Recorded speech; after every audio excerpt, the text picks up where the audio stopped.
Sechet Sota Daf Yudzain, nous commençons à la Mishnah, à la première ligne. Balo lichtov et Megillah. La Mishnah continue dans la procédure de la Sota, Balo lichtov et Megillah, lorsque le Kohen vient écrire la Megillah, une partie de la paracha de la Sota, pour ensuite l'effacer avec de l'eau et faire boire cette préparation à cette femme. Mais Zemakom ou Kotev demande le Tana à partir de quel endroit on écrit. Et le Tana nous rapporte les psukim suivants. Donc dans la Torah, c'est marqué Vishbia ota Kohen, le Kohen va faire jurer cette femme. Nous verrons exactement par la suite qu'est-ce qu'il va lui dire. Ve'amar el Aisha, il dira à cette femme, nous dit la Torah, Im lo shachav ish otach. Donc si un homme n'a pas couché avec toi, n'a pas fauté, Ve'im lo satit tuma tachat isher. Et si donc tu ne t'es pas détourné, tu n'as pas été impur de ton mari, à ce moment-là, la Torah nous dit Hinnaki mime amarim amarim aele. Le Kohen dit, tu vas donc être propre, tu vas ressortir indemne de ses eaux. Et ensuite, le passage continue Ve'at ki satit tachat isher vechinitmet. Mais si donc tu t'es détourné de ton mari et tu as été impurifié par un autre homme, à ce moment-là, on comprend que les eaux vont pénétrer dans cette femme et vont la tuer. D'après ici, Tanakama, on ne va pas écrire les mots du pasouk où le Kohen va la faire jurer Vishbia ota Kohen. On va marquer directement le pasouk. Donc on commence Ve'im lo shachav ish ve'at kisatit tachat isher ve'eno kotev. On ne marque pas l'introduction, c'est-à-dire ce que le Kohen doit faire, Vishbia Kohen et Aisha, que le Kohen doit faire jurer cette femme. Donc on va juste marquer ce que le Kohen doit lui dire, la choix sans marquer, et le Kohen doit faire jurer cette femme. Vekotev, ensuite on marque dans la Megillah, Yiten Hashem otach le'Allah, que Kadosh Baruch Hu te place, te donne le'Allah comme malédiction, Velishvoa est comme serment. Rashi explique sur place. Velishvoa, c'est-à-dire que les gens, lorsqu'ils vont jurer, ils vont jurer par cette femme. Donc Velishvoa, c'est-à-dire comme cette femme qui a fauté. Ubaou amaim ame'aririm ha'ele b'me'ayir, et ces eaux, la mer, vont rentrer dans tes entrailles, l'itzvot baten de la pilyarer, pour pouvoir, l'itzvot baten, c'est-à-dire gonfler le ventre et faire tomber la cuisse. Ve'eno kotev, mais on ne marque pas ve'amra isha amen amen. On ne marque pas la fin du pasouk où la femme va répondre amen amen. Donc on marque juste, on peut dire les klalot, les malédictions, et on va marquer aussi la punition, c'est-à-dire ce qui va se passer, la chevoie, le serment et aussi les malédictions. Rabbi Yossé Omer Loya Mafsik, d'après Rabbi Yossé, il ne fait pas d'interruption, c'est-à-dire, nous dit Rashi, dès qu'il commence Im lo shachav ish otach jusqu'à Amen Amen, c'est-à-dire que d'après Rabbi Yossé, comme nous le verrons dans la Gemara, on doit marquer Vishbia ota Kohen, que le Kohen va la faire jurer, on doit marquer aussi que la femme répond Amen Amen. Donc d'après Tanakama, on ne marque pas Vishbia ota Kohen, on ne marque pas V'amra isha Amen Amen, puisque ce ne sont pas les klalot, c'est ce que le Kohen doit dire, doit faire jurer cette femme, est-ce que la femme répond. D'après Rabbi Yossé, on marquera V'amra isha Amen Amen, que la femme répond Amen Amen. Et Rabbi Yehuda Omer, Kol atzmo eno kotev. Rabbi Yehuda dit non. Kol atzmo eno kotev, c'est-à-dire, on ne doit pas marquer plus que les malédictions. Et là, Yiten Hashem otach le'ala ve'lishvoa, directement. On ne marque pas Ve'im lo shachav ish oter ve'at kisatit tachat isher. La différence entre Tanakama et Rabbi Yehuda, comme nous l'explique Rashi, c'est que cette chevoie, ce serment, le Kohen va la faire jurer, va lui dire, si un homme n'a pas fauté avec toi, donc Innaki, tu vas être propre, tu vas sortir intact de ses eaux. Eh bien, on comprend ce qu'on appelle Michlal Lav Atashomea Michlal En Atashomea Lav, c'est-à-dire de la négation, tu comprends l'affirmation, donc si elle n'a pas fauté, elle ressortira intacte. On comprend que si la femme a fauté, donc le Kohen lui dit, tu vas mourir par ses eaux. Donc d'après Tanakama, On va ainsi marquer le ve'im le shacha vishotar, qui sont en soi des malédictions. C'est vrai que c'est une beracha, puisque le Kohen lui dit, si tu n'as pas fauté, tu ressortiras intact. Mais on comprend, si tu as fauté, tu seras puni, tu vas mourir par ces eaux. Ça c'est la shuvah. Et là, la malédiction, c'est yiten Hashem otach la'ala, que Hashem te mette en malédiction et que ces eaux vont te faire mourir. Donc d'après Tanakama, on ne marque pas V'ishbiya Kohen, on ne marque pas V'amra Isha Menamen, mais on marque la shvoa, qui est en soi une bracha, mais qui inclut une malédiction, et on écrit la malédiction. D'après Rabbi Yossi, on rajoute V'amra Isha Menamen. D'après Rabbi Yuda, on ne marque pas la beracha, c'est-à-dire tu seras intact. De là, on pourrait comprendre, mais si tu as fauté, tu vas en mourir. On marque juste Yiten Hashem otach la'ala v'yishvo ba'o ma'imare ma'alev ma'er ve'nokote v'amra Isha Menamen, mais on ne marque pas v'amra Isha Menamen, comme nous l'a dit Rabbi Yossi. La Gemara va nous expliquer B'maï kamifligi, quelle est la marloquette entre ces tanaïm. Be'aikra kamifligi, sont marloquettes sur ce pasuk. La Torah nous dit V'katav et ta'alot ha'ele ha'kohen b'sefer u'macha'el me'amarim, que le Kohen doit marquer ses malédictions. Le Kohen doit marquer les malédictions qui sont mentionnées plus haut dans le pasuk sur un parchemin, sur une Megillah, et va ensuite les effacer. Donc là, nous avons une marloquette. Comment comprendre ce pasuk et ha'alot ha'ele? Le Kohen doit écrire et ha'alot ha'ele, c'est-à-dire ces malédictions ha'ele, celles-ci. Et ha'alot, c'est-à-dire les malédictions ha'ele, celles-ci. Rabbi Meir Sava, Rabbi Meir nous dit alot, c'est alot mamash, les malédictions. Donc, si la Torah avait dit juste vekatav ha'alot, on va marquer plutôt vekatav alot, les malédictions. Donc on comprend, on va marquer les malédictions yiten Hashem otach, que Kadosh Baruch Hu te donne les alav et les shvoa, et ainsi que tu périsses par ces eaux. Puisque c'est marqué ha'alot avec un he, donc le ha'alot, les rabot klalot abaot mahmot brachot, viennent inclure d'après Tanakama même les clottes et malédictions qu'on comprend de la bénédiction du Kohen. Le Kohen a dit si tu n'as pas fauté, tu ressortiras intact. On comprend, mais si tu as fauté, tu seras puni. Donc le He vient inclure même ces klalotes qu'on comprend des brachot, et donc il faut écrire même les brachot, les bénédictions. Donc puisque c'est marqué ha'alot avec un He, donc on apprend même les klalotes qui proviennent des bénédictions. Et puisque c'est marqué ha'ele, donc on voit aussi deux drachot. Ele, c'est-à-dire celle-ci, les mots klalot chez Mishneh Torah, pour exclure les klalot qui sont marqués dans Mishneh Torah, dans Parashat Kitavo, et pour ne pas qu'on pense que le Kohen doit marquer toutes les klalot de Parashat Kitavo, non, on ne parle que de ces klalot. Et ha'ele, puisque c'est marqué avec un he, c'est-à-dire celle-ci, le he vient encore préciser les maouté tsavaot fait kabbalot amen, pour exclure les tsavaot, c'est-à-dire ce qui est marqué dans le pasuk vishbia ota a Kohen, ça c'est l'ordre qu'Akadosh Baruch Hu donne au Kohen, il doit la faire jurer. Ça, ce n'est pas nécessaire de marquer. Les kabbalot amen, et les kabbalot que la femme doit dire amen, amen, ça aussi, on ne le marque pas.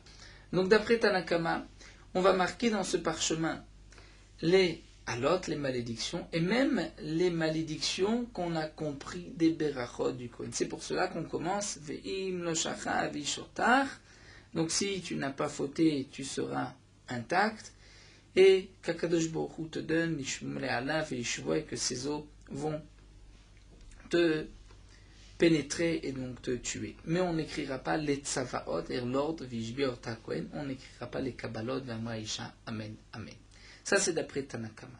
Rabbi Yossé, kulhu kedekamat. Rabbi Yossé dit, toutes les drachot, c'est comme tu as dit, je suis d'accord, mais c'est marqué aussi le et ha'alot. Et le et, les rabot, tzavaot et kabbalot vient inclure les tzavaot et kabbalot. D'après Rabbi Yossi, on va marquer et les tzavaot et les klalot, on va marquer vishbia kohen et aisha, et on va marquer aussi les kabbalot ve'amra aisha, amen, amen.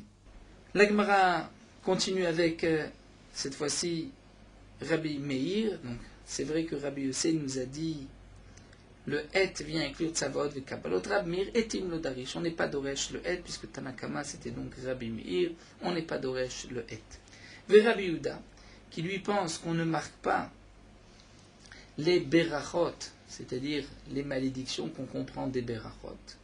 On ne marque pas non plus les tzavaot, les obligations vishbot Kohen. On ne marque pas les Kabbalot ve'amra Aisha amen amen. Donc Rabbi Yuda, comment va-t-il être doresh les psukim? Kulhu b'mi'ut darish leu. Lui va être doresh tout comme un mi'ut, c'est-à-dire tout vient exclure. Dans la Torah, c'est marqué ve'katav et ha'alot ha'ele. Donc la Torah aurait pu marquer ve'katav alot. On marque les alot. Donc alot mamash, ce sont les malédictions. Iten Hashem otach le'ala v'dishevoa. Puisque c'est marqué ha'alot avec un he, donc on vient préciser ha'alot, c'est alot. Les maoté klalot abaot mahmad brachot, on vient exclure les malédictions qui provenaient des berachot, c'est-à-dire le ve'im no shacha vishotar, donc reste intact, ça on ne l'écrit pas d'après Rabbi Yehuda, bien que de là on aurait pu comprendre, mais si tu as fauté, tu vas en mourir. Le ele vient les maoté klalot Mishneh Torah, comme nous l'avons dit, d'après Rabbi Meir, vient sur les klalot qui sont marqués dans Parashat Kitavo, et le ha'ele, le he, les maoté tzavot ve kabbalot vient exclure les tzavot ve kabbalot. Donc en vérité, Rabbi Yehuda est doresh presque comme Rabbi Meir, sauf que on a pu remarquer, d'après Rabbi Meir, le he est une fois utilisé comme un ribou, il vient inclure même les klalot qui proviennent des berachot, le he de ha'alot, et le he de ha'ele vient exclure les tzavot ve kabbalot amen. Alors que d'après Rabbi Yehuda, le he vient dans tous les cas exclure. C'est pour cela que la Gemara va poser la question de Rabbi Meir, Maïshena ha'i he de marbebe ou Maïshena ha'i he de maïtebe. Pourquoi d'après Rabbi Meir, Tanakama, le premier he de ha'alot vient inclure et le deuxième he de ha'ele vient exclure? On devrait dire que dans les deux cas, ça vient exclure. Pourquoi un cas c'est un miyut, un cas c'est un ribouille? La Gemara répond, he de gabe ribouya ribouyahi. Le he qui est dans un mot qui vient inclure, donc le he vient aussi inclure. Le he de gabe de miyuta, miyuta. Le he qui vient dans un mot qui vient exclure, réduire, eh bien ce he vient lui aussi exclure. Donc ha'alot, nous dit Rabbi Meir. Lorsque la Torah dit katav alot, on va marquer les alot, les malédictions. Ça vient inclure ce qu'on va marquer. Donc le he vient aussi inclure un peu plus, c'est-à-dire même les brachot, c'est-à-dire les klalot qu'on comprend des brachot. Le ha'ele, le ele vient limiter, c'est-à-dire juste ces malédictions et pas les malédictions de Parashat Kitavo. Donc le he vient aussi exclure les tzavaot, les vishbiot ha'kohen, et kabbalat amen, ve'amra isha amen amen. La Gemara continue, ve'aletle le rabbi michlala vatashomen. Pourtant, c'est étonnant, puisque on vient de dire que d'après Rabbi Meir, on va marquer aussi les berachot. Parce que des berachot, on comprend la malédiction. Lorsque le Kohen va dire à cette femme, une beracha, si tu n'as pas fauté, tu ressortiras intact, indemne. Je comprends que si tu as fauté, tu vas être puni. Donc c'est une klala qui provient d'une beracha. Mais pourtant, Rabbi Meir n'a pas ce principe de michlala vatashomein, de la négation, on comprend l'affirmation, ou le contraire, l'affirmation, on comprend la négation. Donc si le pasuk nous dit ici, si tu n'as pas fauté, tu seras intact, nekia, je ne peux pas comprendre d'après Rabbi Meir, mais si tu as fauté, tu seras puni. Donc comment Rabbi Meir peut de ce pasuk nous apprendre les kelalot qui proviennent des berachot? L'Agma répond à Rabbi Tanchum, hinaki ktiv. Hinaki ktiv, c'est-à-dire, nous explique Rashi, le hinaki qui est marqué sans yud, nous laisse entendre deux explications dans le passage. Hinaki peut être transformé en chaneki. C'est-à-dire, si tu n'as pas fauté hinaki, tu seras intact, tu seras propre de tout soupçon. Tu seras propre aussi de ces eaux ne vont pas avoir d'effet. Mais si tu as fauté, hinaki, puisque c'est marqué sans yud, nous laisse la possibilité d'être doresh hinaki, c'est-à-dire tu vas t'étrangler, tu vas en mourir. Et donc c'est pour cela que du même passou, on peut être doresh le hinaki ou hinaki, on peut être doresh. Si tu n'as pas fauté, tu ne seras pas puni, mais si tu as fauté, tu seras puni. Et donc c'est pour cela que d'après Rabbi Yehuda, le passouk vient inclure qu'on va marquer cela aussi dans la Megillah, dans ce parchemin. La Gemara continue. Darish Rabbi Akiva, là nous avons quelques drachot jusqu'à la fin du Hamoud. Darish Rabbi Akiva est Doresh. Ish ve'isha, l'homme et la femme. Zachou, s'ils ont le mérite, Shechina Benehem, la Shechina va résider parmi eux, la présence divine va résider parmi eux. Que signifie Zachou, nous dit Rashi? C'est-à-dire s'ils se conduisent bien dans le bon chemin, lui n'est pas Noef, elle n'est pas Noefet, c'est-à-dire chacun se garde, ils n'ont pas de mauvaises mœurs. Dans ce cas-là, la Shrina est parmi eux. L'Ozachou, s'ils n'ont pas ce mérite, c'est-à-dire s'ils ne se conduisent pas bien, Esh ou Khamatan, le feu va les consumer. Et Rachid nous explique pourquoi, puisque dans le Ish, nous avons un Aleph, un Yud et un Shin. Donc nous avons le Yud qui est des noms d'Akadosh Baruch Hu, et nous avons le He qui est la deuxième lettre du nom d'Akadosh Baruch Hu, Yud Ke, le He qui se trouve chez la Isha. Lorsqu'on enlève le nom d'Hachem Yud et Ke, de chez l'homme et de chez la femme, il reste Esh, le feu. Amar Rava, et Rava nous dit Vedeisha adifa mideish, et le feu de la femme est plus fort que le feu de l'homme, étant donné que la femme, le Aleph et le Shin est marqué l'un à côté de l'autre, il n'y a pas de lettre qui fait interruption, puisque le He se trouve juste après, alors que chez l'homme, il y a quand même le Yud, donc même lorsqu'on enlève le Yud, mais le Esh, le feu, n'est pas aussi fort que le feu de la femme. Haïm Metzarev, Haïlo Metzarev, donc dit l'Agmalin, il faut l'associer, l'autre il n'est pas nécessaire de l'associer, le Aleph et le Shin se trouvent l'un à côté de l'autre. Hamar Rava, Rava nous dit Mipnema Amra Torah ave Afar Lesota.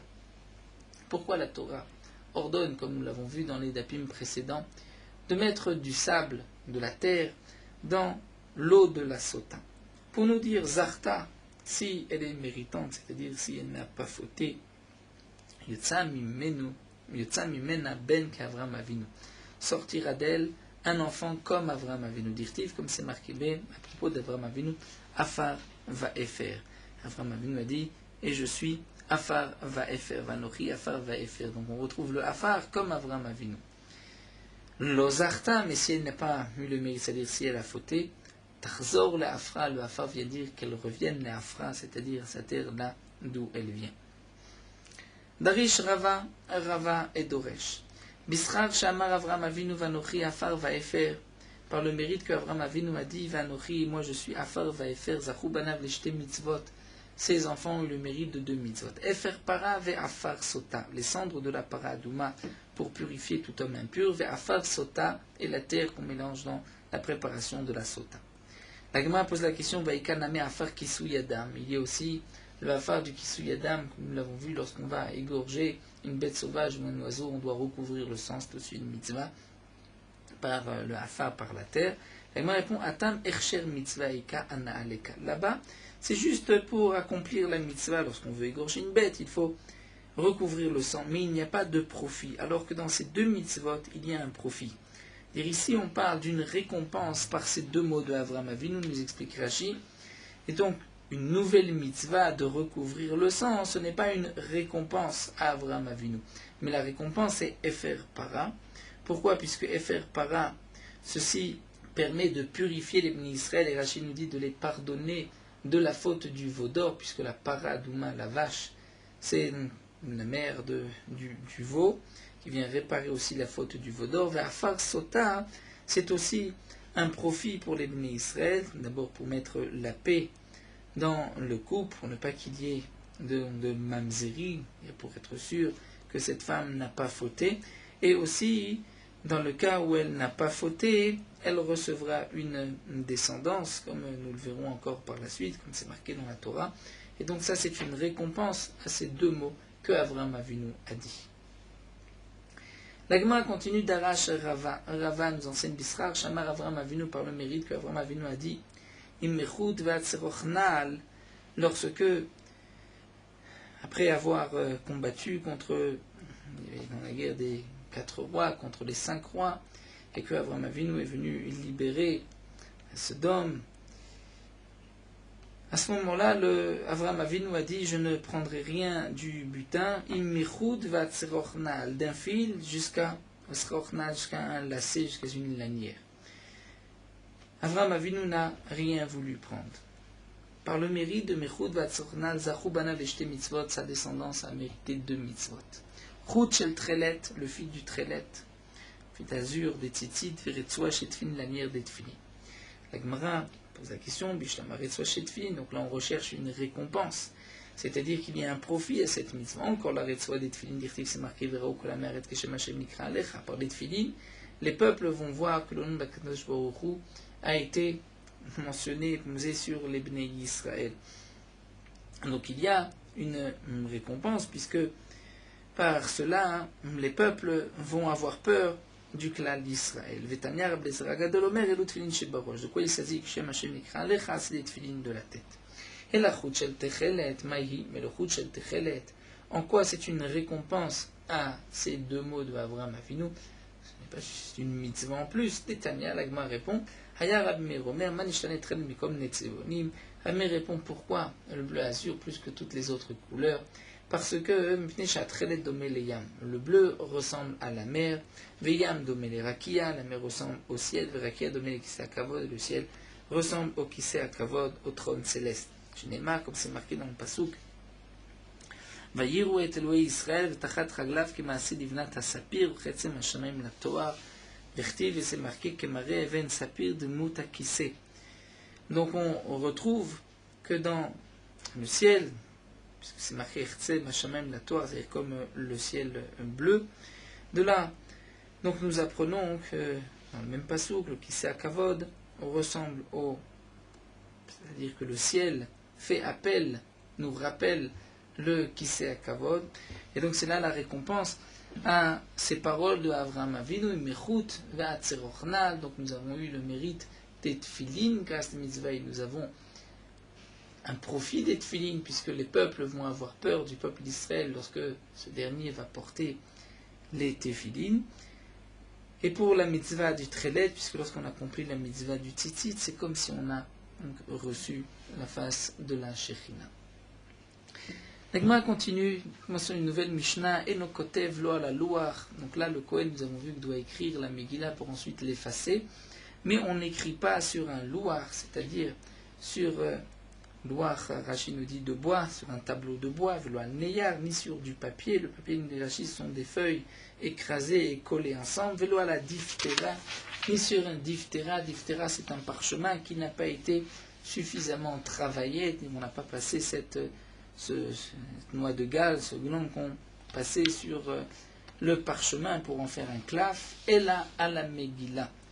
Mais on ne peut écrire cette paracha de la Sota que sur une Megillah, c'est-à-dire sur un claf, sur un parchemin. Shinema, comme c'est marqué dans la Torah, Ba Sefer, Vekata Vetalot Aile, à Kohen Ba Sefer, dans un Sefer, dire sur un parchemin. Veno Kotev lo Bekumus, Velo Bekankantum. Le Kohen ne pourra pas écrire avec du koumous. Rachid nous dit, une sorte de résine de l'arbre qui va être fondue dans de l'eau, et avec cela on écrivait, Velo Bekankantum. Kankantum, Rachid traduit un mot du vitriol, ou une autre, Kankantum, peut-être une gomme arabique, certains voulaient dire, Velo Bechol Davar chez Rochem, et pas avec toute chose qui, Rochem, c'est-à-dire qui laisse des traces et qui ne peut pas être effacée. Et là, Bédio, on ne peut écrire qu'avec le dio, c'est-à-dire la fameuse encre avec laquelle on écrit les Sefer Torah, Tefilin, Mezuzot. C'est une encre qui peut être effacée, Shinema, comme c'est marqué dans le pasuk, ou Macha, c'est-à-dire que le Kohen va effacer. Donc si le Kohen va effacer, c'est que la Torah nous ordonne d'écrire Ktav, dire avec une écriture, une encre chez Yachol, Limachot, qui peut être effacée. La Gemara poursuit, Amar Rava, Rava nous enseigne Megillat Sota Shekadva Balayla Psula. La Megillah de Sota, si le Kohen l'a écrite la nuit, elle est Psula. Maïtama, pour quelle raison? Atia Torah Torah, nous avons une Zerachava de deux mots. Ici, Ktiva Chavasala Kohen et Kola Torah Azot, le Kohen va lui faire toute cette Torah, c'est-à-dire toute cette loi. Vektivata, mais là-bas c'est marqué Alpi à Torah Asher Yorucha Vala Mishpat, selon la Torah Asher Yorucha, que les Chamim vont t'enseigner, vont te montrer. Vers la Mishpat et sur le jugement. Bien, on va apprendre par Torah, Ma Mishpat Bayom Af Megillat Sota Bayom Damer, que le Mishpat, c'est-à-dire qu'un jugement doit se faire le jour, et ça on l'apprend, Rachid nous rappelle, Masechet Sanhedrin, Vaya Beyom Anchilo et Banav, qui est l'héritage. Lorsqu'on va trancher que le père donne tel bien en héritage, c'est marqué Beyom, le jour. Donc tous les jugements et les mamonotes doivent se faire le jour. Et par la Xerashava Torah, nous apprenons que la Megillah de la Sota doit être aussi écrite le jour.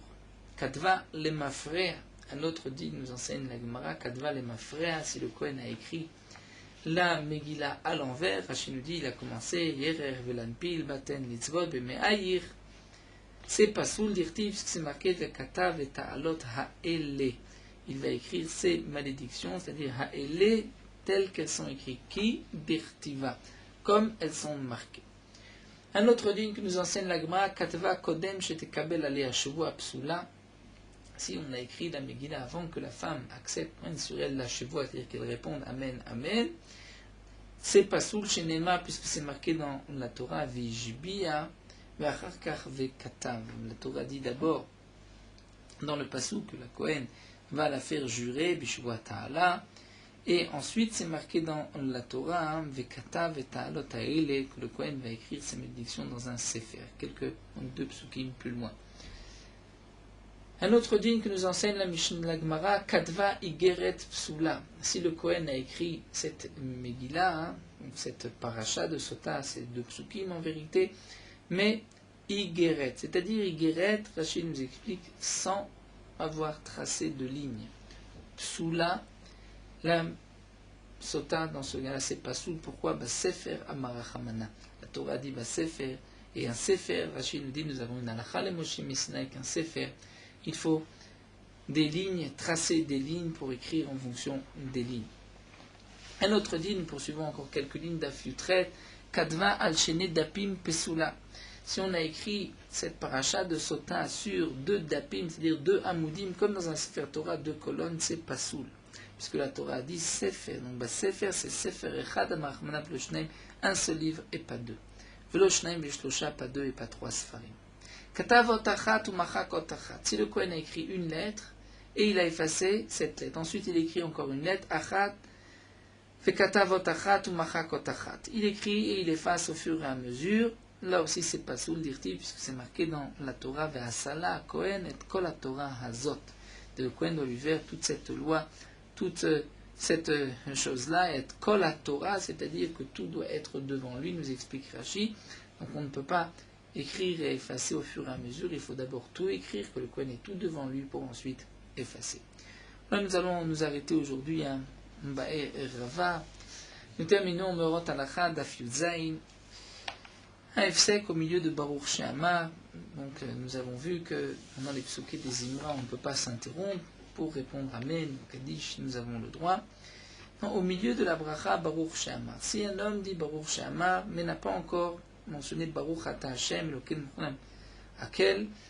même si nous avons l'interdiction, dès qu'on commence Baruch She'amar, même si on n'a pas encore prononcé le nom d'Hashem, nous avons l'interdiction de s'interrompre, mais on pourra répondre à toute beracha, et bien évidemment au Kaddish, à la Kedusha et à Barichou, étant donné qu'on n'a pas commencé l'essentiel de la bracha de Baruch She'amar, qui commence par Baruch Ata Hashem Elokeinu Melech HaOlam.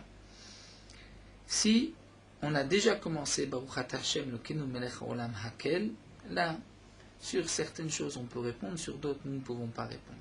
Si on entend l'officiant ou son voisin terminer la bracha Baruch Ata Hashem Melech Moulal Batishbachot, on ne pourra pas répondre Amen, étant donné que nous sommes au milieu de cette même beracha. Le Mishnah Berurah rapporte que d'après certains poskim, c'est juste sur la bracha de Baruch She'amar qu'on ne peut pas répondre Amen, mais sur d'autres berachot on peut répondre Amen, même au milieu de Baruch She'amar. D'autres poskim, chez les Sfaradim, écrit que même sur d'autres berachot on ne peut pas répondre, mais on peut répondre sur le Kaddish, la Kedusha et Barichou. Si on se trouve à la fin de la beracha, on a dit, on veut dire Baruch Ata Hashem Melech Moulal Batishbachot, on a dit Baruch Ata Hashem, et on n'a pas encore terminé Melech Moulal Batishbachot, donc dans ce cas-là on ne pourra pas répondre, puisque si on répond, on fait une interruption entre Baruch Ata Hashem et Melech Moulal Batishbachot, on a coupé la beracha en deux.